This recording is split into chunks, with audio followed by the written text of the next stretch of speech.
C'est la surréglementation et qui fait qu'on est bridé de toutes parts. C'est lamentable. On a un gouvernement nul. J'étais un fervent défenseur de Jean-Marie Le Pen. Je suis un peu plus à droite que Zemmour. Il y avait une identité, les gens se sont attachés à quelque chose. Et là, on est dans une perte de sens. On aura votre peau un jour ou l'autre.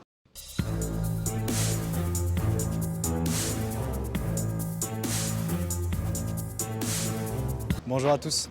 Au moment où je tourne cette vidéo, le projet de loi de finances 2025 est toujours en cours d'examen. Une de ses propositions est de faire contribuer les grandes entreprises qui réalisent plus d'1 milliard de chiffre d'affaires à une taxe exceptionnelle sur leur impôt sur les sociétés, ce qui devrait permettre de dégager environ 8 milliards d'euros sur les 50 attendus par le gouvernement. Par contre, ça fait râler pas mal de chefs d'entreprise, et notamment Bernard Arnault, le président de LVMH, qui menace de délocaliser sa structure aux États-Unis. Mais il a aussi l'appui de Patrick Martin, le président du MEDEF, mais aussi de Michelin, Airbus ou encore Leclerc. Je propose qu'on en discute ensemble. C'est parti. On fait un reportage sur le coup de gueule de Bernard Arnault. Est-ce que vous l'avez vu passer il y a quelques jours? J'ai vu les titres. Qu'est-ce que vous en pensez de ça? Est-ce que les riches payent trop d'impôts en France, notamment les entreprises? Je suis un petit peu d'accord avec ce qu'il pense parce que je pense que pour répartir la richesse, il faut la créer. Et donc ceux qui la créent, c'est quand même beaucoup les entreprises qui embauchent, qui emploient, qui payent des taxes. Mais il ne faut pas non plus les surtaxer pour qu'elles ne partent pas à l'extérieur parce qu'elles sont soumises à la concurrence internationale. C'est juste un fuyard. Voilà, il veut juste fuir et il veut juste pas faire comme nous, se manger tous les trucs dessus.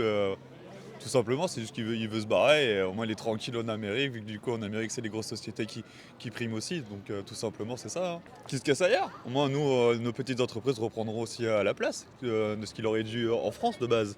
De base la France, on est plein de petites entreprises, des petites boulangeries, des petites charcuteries, tout ça. Qu'ils aillent donner ça aux Américains et nous on reste avec nos petites boucheries traditionnelles familiales et c'est très bien. Pas de regret du coup si sire. Moi, de toute façon, on en aura d'autres qui vont arriver, donc un con de plus ou un con de moins, c'est pas grave. De toute façon, la boucle sera bouclée à un moment ou à un autre, donc moi je connais pas plus que ça, donc qui partent et ça fera de la place. Après lui c'était qu'un exemple en soi parce qu'il y a beaucoup de dirigeants qui l'ont rejoint dans sa Ok. façon de penser et ils sont tous là du coup à dire bah oui effectivement on paye trop d'impôts.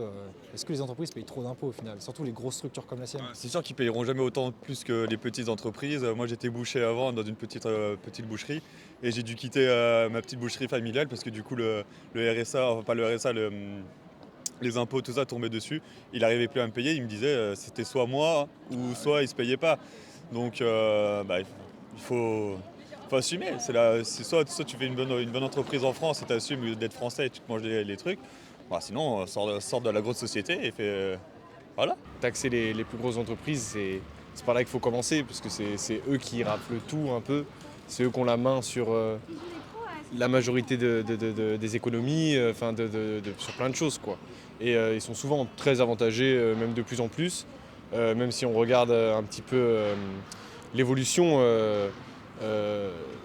depuis les années 2000, on voit quand même très nettement que les plus riches s'enrichissent de plus en plus, que les gens deviennent pauvres de plus en plus.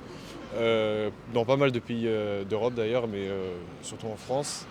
Et je trouve que c'est une mesure qui est nécessaire, en tout cas, pour ma part. Qu'est-ce que tu penses du coup de gueule de Bernard Arnault qu'il a poussé il y a quelques jours? Est-ce que tu l'as vu passer ça déjà? Je l'ai vu passer, j'ai commenté sur les réseaux sociaux. Qu'est-ce que tu as commenté? Alors j'ai commenté que personnellement, je pense qu'il faut poser les bases. Moi, mon bord politique, c'est l'extrême droite. Voilà, donc je suis nationaliste, profondément nationaliste, malgré ma tête et mes yeux bridés. Mais je pense que la France est dans une situation, dans un état assez pitoyable. Je pense que financièrement, économiquement, on est vraiment dans la merde parce qu'il suffit d'être patron, il suffit d'interroger les gens qui sont autour de vous, ceux qui sont entrepreneurs, ceux qui ont des boîtes. Financièrement, c'est plus jouable. En France, c'est plus jouable. Il suffit de regarder les chiffres. On est taxé, voilà. Je ne vais pas vous les donner précisément. On est taxé au même niveau que l'URSS en Mais quand 1953. il faut filer 3000 balles à l'État pour payer un type au SMIC, vous voyez bien que dans la balance, ça ne marche plus. De l'autre côté, il y a aussi la question de la retraite qui nous plombe, parce que les retraités, ils sont bien gentils, hein, mais il faut revenir sur la réalité historique, c'est qu'ils ont beaucoup moins cotisé pour toucher. Les chiffres, c'est du simple au double, c'est-à-dire qu'ils ont moitié cotisé pour toucher le double. Et donc c'est un modèle qui ne se tient plus, surtout que démographiquement, le modèle ne se tient plus. Donc à un moment, il faut réfléchir à un changement de système politique. Nous, on est chefs d'entreprise aussi, donc on connaît bien ce monde-là. Je pense que c'est des gens qui n'ont pas d'heure, qui voyagent dans le monde entier, qui bossent énormément, qui prennent énormément de risques, qui sont quand même aussi responsables pénalement d'un certain nombre de choses. On ne peut plus vivre de son travail aujourd'hui. C'est plus ça qui est choquant. C'est ce qui est en bas, plus que ce qui est en haut. Est-ce que vous pensez que sa menace de se délocaliser aux États-Unis est réelle ou c'est juste pour faire peur? Je pense que réellement, la délocalisation va s'amplifier. Ça a déjà été le cas, l'industrie française a quand même été mise à genoux, elle continue à être à genoux. On voit qu'il y a des plans sociaux de partout. Donc oui, je pense qu'il y a un principe de réalité auquel les chefs d'entreprise ne peuvent pas échapper. Il y a une concurrence internationale, ils ne sont pas tout seuls, donc ils n'ont pas le choix. Même s'ils avaient envie de rester, il y a un moment où la réalité, c'est les chiffres et qu'on ne peut pas s'en affranchir. Vous dites que vous êtes chef d'entreprise, mais dans quel secteur? Alors moi, j'accompagne des personnes qui ont des projets de création d'entreprise. D'accord. Et mon mari est entrepreneur aussi. Si on était trop taxé, ou peut-être qu'on arrêterait l'activité, il y a quand même beaucoup de chefs d'entreprise qui l'arrêtent. Parce que ça vaut plus le coup de continuer. On voit plein d'artisans qui ne veulent pas embaucher parce que ça coûte trop cher. Le coût des salaires est énorme et quand je vois des gens que j'accompagne et quand on leur dit que quand il y a un salaire de 1 000 €, ils ont 800 € de taxes, ça coûte 1 800 à l'entreprise. Ça, les gens ne réalisent pas toujours. Donc voilà, il y a un principe de réalité auquel on ne peut pas s'affranchir, qu'on soit d'accord ou pas d'accord.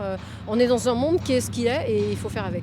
Et je me fais un peu l'avocat du diable, mais c'est vrai que ce qui revient souvent sur les réseaux sociaux ou Internet en général, les personnes qui commentent disent qu'en fait c'est plus les travailleurs qui emmènent du coup cette valeur ajoutée plus que le chef d'entreprise lui-même. Un chef d'entreprise sans les travailleurs, il n'est rien, mais les travailleurs sans chef d'entreprise, ils ne sont rien non plus. Donc, Bonjour, est-ce que nous te dérangeait? On fait un reportage. Oui, moi. Est-ce que tu as vu passer le coup de gueule de Bernard Arnault il y a quelques jours? Oui. Qu'est-ce que tu en penses? Est-ce que les riches payent trop d'impôts en France, notamment les grosses entreprises? Alors non, puis j'ai vu son taux d'imposition qui est particulièrement bas à Bernard Arnault, donc je pense qu'il est mal placé. Est-ce que tu peux développer? C'est intéressant. J'ai plus le chiffre exact, mais j'ai vu un article où en fait, grâce aux différents placements qu'il fait, il doit être à peut-être 6% d'imposition. L'optimisation fiscale? Donc je trouve ça assez malvenu. l'argent ne sert pas qu'au bénéfice du chef d'entreprise. L'argent dégagé par les entreprises, il sert aussi à réinvestir. Donc, et les investissements d'entreprise sont colossaux, même à l'échelle d'une petite entreprise, ce n'est pas à l'échelle d'un SMIC. Donc il faut quand même des sommes d'argent importantes pour investir, pour acheter des machines qui font tout de suite plusieurs centaines de millions d'euros. On raisonne, c'est pas dans le schéma mental d'un salarié ou d'un Français de base, que comme moi, entre guillemets. Donc c'est pour ça aussi qu'on ne se rend pas toujours compte que les entreprises doivent dégager. Alors c'est sûr qu'il y a des entreprises qui outrepassent peut-être un petit peu ce qu'ils devraient prendre. Il y a toujours des gens qui font pas forcément les choses bien, mais il y a aussi beaucoup de chefs d'entreprise qui veulent faire bien, mais qui n'ont pas toujours les moyens de le faire. Parce qu'ils sont taxés, qu'ils sont prélevés et que s'ils veulent privilégier la viabilité de l'entreprise, ils ont besoin d'avoir une marge de manœuvre aussi. Hein? Alors il y a toujours des cas de dissidents, des gens qui ne font pas les choses comme il faut, ça c'est clair, mais il y en aura toujours à toutes les échelles des Français. En Belgique, on a un peu le même problème avec l'impôt sur les taxes sur les grosses fortunes. Du coup, je pense que d'une part, c'est logique qu'ils contribuent plus, parce qu'ils ont plus d'argent. Mais je pense que justement, avoir un impôt équivalent pour tout le monde, c'est assez représentatif, vu qu'au plus on a d'argent, au plus l'impôt sera. Enfin, les impôts qu'on va payer seront élevés. Donc voilà, je suppose que tu as quelque chose à rajouter. Non, pour moi l'impôt progressif c'est pas mauvais. Après il faut pas non plus que ce soit au stade de faire fuir quoi. Il faut avoir un juste milieu quoi. Ouais. Genre parce que si tu mets trop pour les trop riches, juste ils partent et tu te retrouves perdant quoi. Alors que mais d'un autre côté c'est normal qu'effectivement ils contribuent un peu plus quoi. C'est sur le même problème, c'est-à-dire qu'il y a des tranches. Donc dans la tranche où on est, c'est soit on paye rien et puis on profite un peu des choses, et puis soit on a trop et on donne trop. Donc après c'est sûr que même si on a des milliards, est-ce que c'est normal de payer toujours plus? Non, je pense que non. Si les personnes arrivent là, c'est qu'ils le méritent à un moment donné. Donc, et alors pourquoi ils payent plus pour pallier quoi? Les problèmes, les autres problèmes, c'est forcément c'est un peu compréhensible, on va dire. Après les gens ils savent pas ce qui se passe, ils se plaignent parce que oui t'as des milliards donc t'en donnes un peu, c'est normal. Voilà, c'est un peu dans ce cas-là, celui qui a très peu il devrait quand même donner un peu, et celui qui a énormément il devrait donner aussi au prorata de ce qu'il gagne. Voilà, après que les grosses fortunes se plaignent, c'est compréhensible aussi parce que le système aussi il fait qu'à un moment donné on va prendre chez les plus riches et puis à un moment donné ceux qui sont en dessous eux ils donnent rien quoi.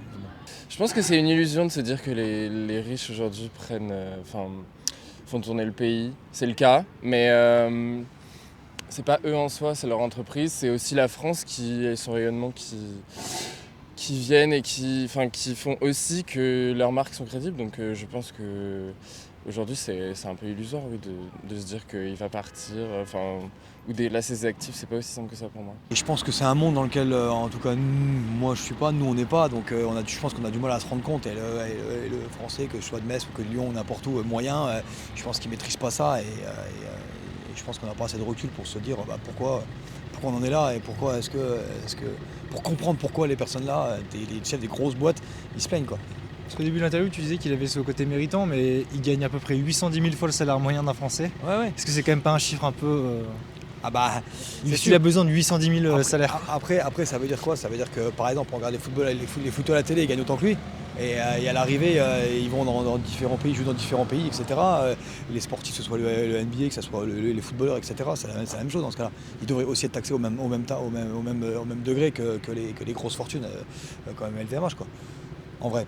Mais comment on fait du coup si ces mecs-là ne payent plus d'impôts? C'est-à-dire là le déficit public est à 50 milliards. L'objectif c'est de leur en faire payer 8 avec cette contribution exceptionnelle. Mais comment on fait si ces gars-là ne payent pas? Qui c'est qui paye en fait? Par rapport à la dette, moi je propose pas la solution. Je refuse la solution de plus d'impôts. Je propose plutôt la solution de moins de dépenses. Beaucoup moins de dépenses. Et puis après, là c'est vrai qu'il faut voir les propositions qui sont possibles en France.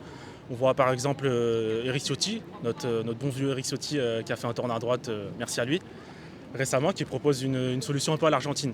Donc c'est-à-dire la tronçonneuse, couper les dépenses. Honnêtement, moi ça me plaît, mais je pense que le calquer sur le modèle social et économique et psychologique français, ça va être compliqué. Parce que les Français sont extrêmement attachés à leurs emplois publics, à leurs dépenses publiques, à ce mensonge qui leur fait croire que quand ils payent des impôts, c'est pour faire fonctionner les routes et les écoles. Ils sont malheureusement extrêmement attachés à ça. Donc il faut peut-être engager un changement là-dessus, c'est-à-dire petit à petit peut-être faire bouger les mœurs et voilà. Leur faire comprendre que c'est pas un système qui est immuable, c'est un système qui doit changer parce que c'est un système qui s'écroule. Voilà. Donc je pense qu'il faut faire une poussée un peu plus libérale là-dessus. Donc dépenser moins et taxer moins. On a des stocks d'or, qu'on les vende pour boucher le trou. On a je ne sais pas combien de milliards qui sont planqués Dans les banques? dans les sous-sols. Qu'on vende de l'or pour boucher une partie du trou et qu'on arrête de faire des conneries, donner du pognon à droite, à gauche. Hein, on donne du pognon à l'Algérie, hein, on est d'accord? Bon, on donne du pognon aux pays d'Afrique, on est foutu dehors. Qu'on arrête tout ça. Qu'on arrête. Voilà mon opinion. Ah, je vous sens assez pessimiste sur tout ça. Oui, tout à fait. Tout à fait. C'est lamentable. On a un gouvernement de nuls. Hein, que ce soit les socialistes, les filles, le RN, la droite, ils sont tous à mettre dans le même sac. Tout ce qui les intéresse, c'est leur petite poste et être tranquille. Hein, moi, je suis ministre, je touche une paye de mer. Hein, à droite, à gauche, ils cumulent. Hein. C'est la surréglementation qui fait qu'on est bridé de toutes parts. Et que si on libéralisait un petit peu un certain nombre de choses, on taxait un petit peu moins, il y aurait plus d'investissement. Il n'y a plus d'investissement en France, ça devient très compliqué. Les banques prêtent plus. Moi, je pense que les Français n'ont pas toujours conscience de ça à leur petite échelle. Est-ce qu'on n'arriverait pas aussi peut-être au bout d'un système au final? Alors on arrive certainement au bout d'un système, le système de l'après-guerre. Ça c'est clair, on est en pleine bascule. On espère que ça va aller vers du mieux. Enfin j'espère pour les jeunes générations surtout. Mais moi je ne sais pas de quel côté ça va basculer. Du bien ou du mal. Vous avez une petite idée en tête dans votre tête? Non. Ouais. Moi je pense qu'on ne va pas forcément vers du bien. Okay. Personnellement. Qu'est-ce que vous appelez pas du bien justement? Que la société va devenir de plus en plus difficile, de plus en plus dure pour des gens qui ne savent pas toujours se défendre, que c'est exacerbé tout ça, que c'est quand même l'individualisme à tout crin et chacun pour soi. Alors qu'autrefois, je pense, surtout après la guerre, il fallait remonter le pays, il fallait s'entraider, les gens étaient seuls, avaient perdu leur famille. Et je pense que tout ça, ça s'est perdu, alors que ça peut exister encore dans d'autres pays. Et que la société devient vraiment dure. Enfin, moi je le vois parce que j'ai un certain âge et qu'on compare par rapport à autrefois. Et je trouve que ça devient très difficile. Il y a beaucoup d'agressivité, c'est chacun pour soi. Donc je ne pense pas qu'on aille vers du mieux, malheureusement. Enfin, je ne veux pas vous déprimer. Non, mais j'ai à peu près le même constat que vous. Voilà. Est-ce qu'on n'arriverait pas au bout d'un système peut-être aussi? Ah si, ouais, je suis complètement d'accord. Ouais. En fait, on a toujours eu cette mentalité-là de croissance. Toujours, il faut croître et encore croître. Et au final, quand on croît, c'est toujours, encore une fois, toujours les mêmes qui croient. Et puis en fait, la majorité, entre guillemets, le bas peuple, quand on regarde un petit peu même les schémas à l'époque, pendant le Moyen-Âge, là je vais un peu loin, mais quand on regarde un peu la pyramide, c'est un peu ça. Tu as 95% des gens qui sont dans la masse populaire, on va dire, et qui sont à peu près au même niveau, même s'il y a des échelons encore là-dedans. Et ensuite, tu as vraiment les gens tout en haut, qui ont tout machin. Bon, ça c'est un peu la mentalité basique. Mais le problème, c'est que du coup, ça se renforce avec le temps, avec la croissance économique de la France et même du monde, et avec le capitalisme, la surexploitation. Et ouais, en effet, ce système-là, il faudrait le changer. Et moi, je pense que ce qui pourrait faire changer ça serait la décroissance, serait un espèce de faire une vraie razzia, quoi. Mais bon, pour faire ça, il faut que tout le monde se bouge, il faut que le peuple se soulève vraiment, il faut faire vraiment un vrai mouvement, quelque chose, quoi. Mais bon, Ça ressemblera à quoi ce mouvement justement? Tu imagines ça comment? Ce serait une déconstruction totale de tout ce qui existe, ça serait un petit peu le chaos, je pense. Mais pour ensuite reconstruire sur des bases nouvelles, mais en même temps, moi je vois ça un peu comme des cycles, c'est-à-dire les populations, elles ont toujours fait ça en fait. Il y a toujours eu des prises de pouvoir par certaines personnes qui sont montées haut. Ensuite, ces personnes-là, elles ont perdu le pouvoir, ça a été détruit, puis de nouveau, etc. Donc je pense que c'est des cycles et que ça marchera toujours comme ça. Donc là, on peut considérer qu'on est sur la fin d'un cycle parce que ça commence à être critique et que ça peut partir, soit se finaliser par, je sais pas, une guerre civile ou voilà, un truc pas cool, quoi. Dans tous les cas, quelque chose d'assez violent. Mais malheureusement, je pense que c'est peut-être nécessaire, quoi, pour vraiment changer les choses. Tout déconstruire, quoi, complètement. Et voilà. Et on est en train de s'essouffler, voilà. Mais c'est à la fois, je pense, une crise à la fois de sens, philosophique, on peut dire religieuse, je sais pas, des valeurs. Il y a un effondrement, voilà, un peu de la France, de l'Occident, mais qui est en train de, voilà, on est en train de payer maintenant, mais ça fait déjà des décennies que ça existe.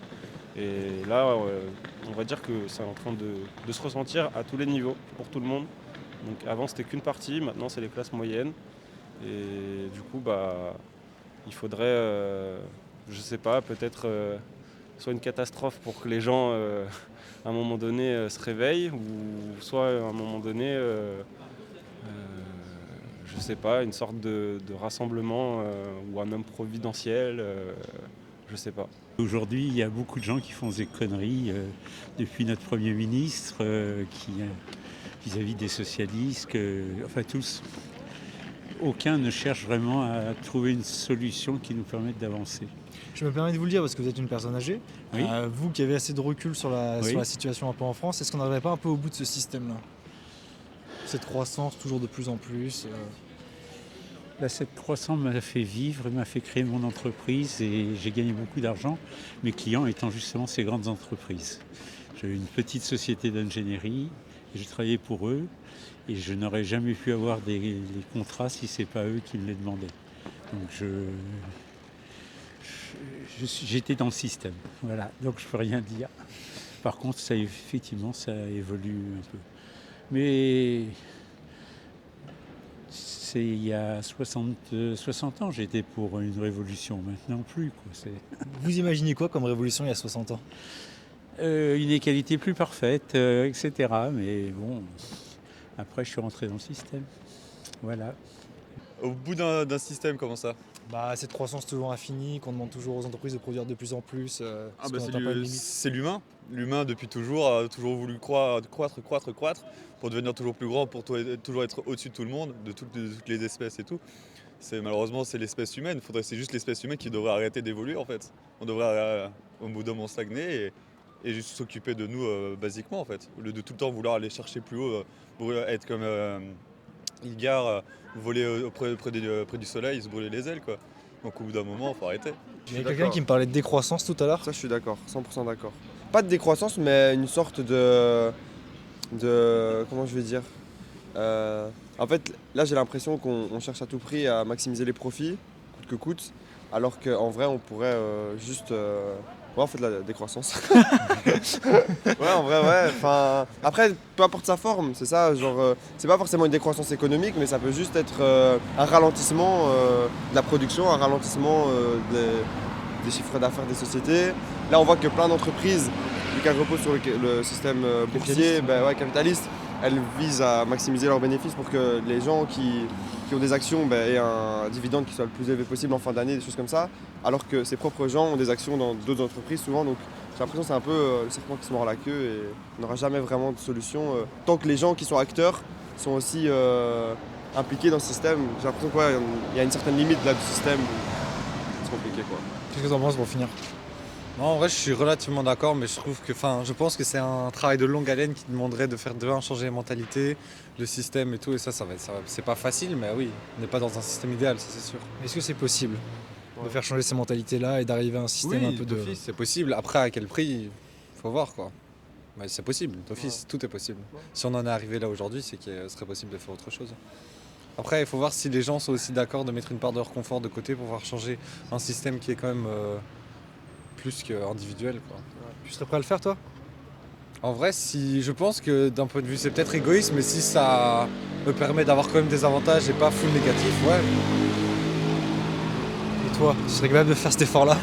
Ouais, comme il dit, ça dépend de la mesure dans laquelle ça va m'impacter. Et je pense que c'est un travail qui doit se faire sur beaucoup d'années, sur une longue durée. Dire demain aux gens, vous pouvez plus prendre l'avion parce que les sociétés capitalistes qui permettent de partir pour 50 € à l'étranger n'existent plus. Ça va être chiant au début, mais on va s'y habituer. Et là, c'est parce qu'on a l'offre, donc c'est possible. Donc voilà, je pense que juste c'est une question de... Une transition compliquée, mais qu'elle sera mise en place, ça pourra le faire, quoi. Bien sûr. Je pense qu'on l'a déjà fait pour plein d'autres choses. Tu parlais de crise philosophique, idéologique, je trouve ça intéressant, si tu peux peut-être essayer de développer dessus. Tout ce qui a fait à un moment de naissance, depuis l'histoire, tout ce qui découle de la France, c'est la civilisation grecque, romaine, les différents siècles, la chrétienté qui a apporté énormément, la philosophie, des Lumières, avec du bon et du mauvais, etc. Mais il y a eu des révolutions, il y a eu des choses qui ont fait que le pays, à un moment donné, il y avait une identité, les gens se sont attachés à quelque chose, et là on est dans une perte de sens, les gens n'ont plus grand chose à quoi se rattacher, il y a une extrême solitude, je trouve, de la plupart, les gens ne s'intéressent pas à grand chose, c'est un peu une culture du vide. On n'a pas vraiment la souveraineté sur pas mal de domaines, et en même temps on ne pourrait pas inverser les choses tant qu'il n'y ait pas pour moi de catastrophe, une guerre, j'en sais rien, une guerre civile. Je veux pas être alarmiste, peut-être en ce moment c'est un climat assez complexe, mais du coup on se dit que il faudrait...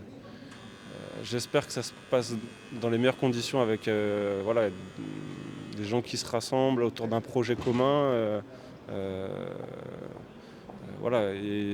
Mais ça me paraît compliqué, parce qu'aujourd'hui, même les gens qui votent ne se reconnaissent plus envers un système.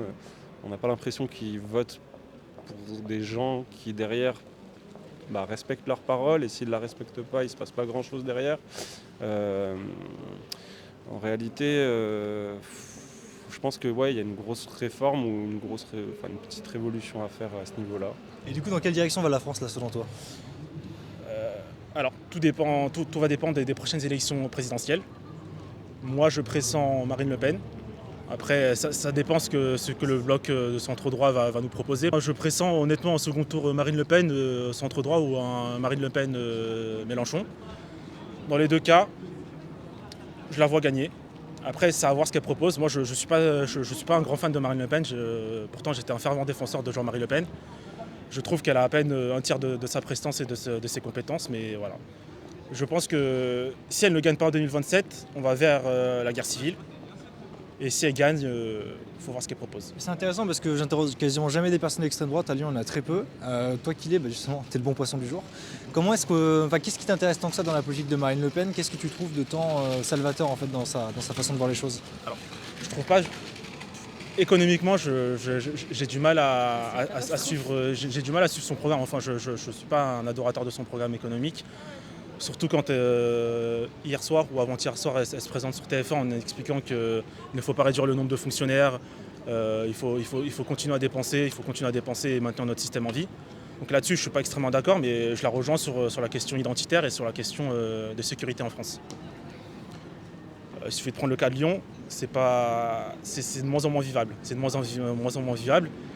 Justement, si on revient sur la question des riches, les riches vont payer de plus en plus de loyers, de taxes, pour s'enfuir, pour se cacher dans des quartiers de plus en plus protégés. Voilà, c'est la réalité. C'est la réalité. Les riches te tirent. Pourquoi ? Parce qu'en ville, c'est plus vivable. Et si on veut se faire de l'argent, il faut aller en ville. Voilà, c'est logique. Et donc là-dessus, moi je rejoins Marine Le Pen sur la question identitaire. Encore, je suis beaucoup plus extrême qu'elle, mais bon, donc c'est un bon premier pas. Zemmour Ouais. Alors moi, elle est de confession juive, donc elle va rejoindre Monsieur Zemmour grâce à cette fameuse C'est Torah. le vote communautaire. Mais moi, je pense que non, je suis encore un petit peu plus à droite que Zemmour. Je suis un peu plus à droite que Zemmour. Il y a des gens qui crèvent de faim et il y a des gens qui sont là. Ils font rien. Ils savent juste gueuler dans l'hémicycle. Hein, et les gens, ils crèvent. Voilà. C'est comme la ZFE. Il y a des gens qui n'ont pas les moyens d'acheter une voiture. Hein, parce qu'ils sont en catégorie 3 cette fois-ci. Hein, ils vont faire comment? Il n'y a pas assez de transport en commun, on le sait. Hein, ceux qui habitent à l'extérieur de Lyon, comment ils font pour venir? Moi, je suis obligé de prendre un parking là, à Saint-Antoine. Vous savez combien il me coûte par mois? 215 € Par mois? par mois. Parce que si je me gare là, ils passent avec la voiture, ils vous alignent, et vas-y, et les amendes, et les amendes, et les amendes, et les amendes. Alors je préfère payer 215 € et être tranquille. Voilà. On veut plus de voitures, mais on fait tout pour les taxer. On voit bien que pendant les Gilets jaunes, les gens n'ont pas été écoutés. Pourtant, il y avait pas mal de projets, d'initiatives, de choses qui avaient du sens, quoi, qui auraient pu apporter certaines choses au sein du pays. Et ça a été... Il y a eu une répression et derrière, il ne s'est pas passé grand-chose. Et puis les gouvernements successifs, que ce soit les partis, le système, comment il est fait, peu importe les partis, d'extrême gauche, d'extrême droite, le centre, ce qu'on veut, j'ai l'impression qu'il n'y en a aucun qui peut rassembler, faire fédérer. Alors on ne demande pas est-ce qu'il y ait une majorité, 30 millions de personnes qui soient derrière un parti ou quoi que ce soit, mais quand même, je trouve que ça joue beaucoup, il y a énormément de divisions et personne, tout le monde est un peu centré sur ses idées et le problème c'est que ça profite à personne. Là je vois mal les choses s'arranger d'ici les prochaines années. J'ai peur que ça se tende encore plus ou qu'on n'ait plus les moyens justement de pouvoir faire reconnaître nos idées ou se faire entendre sur pas mal de choses. Voilà. Et je parlais de Bernard Arnault au début, mais il y a beaucoup d'autres dirigeants qui sont un peu dans cette mentalité. Il a le soutien de beaucoup de personnes qui sont en lien avec le MEDEF. Qu'est-ce que tu leur répondrais? Qu'est-ce que tu voudrais leur faire passer comme message? Qu'est-ce que je voudrais leur faire passer comme message? Non, je vais pas être vulgaire parce que ça sert à rien. T'inquiète. Non, mais je vais pas être vulgaire parce que ça sert à rien et qu'on va pas répondre à la violence par la violence.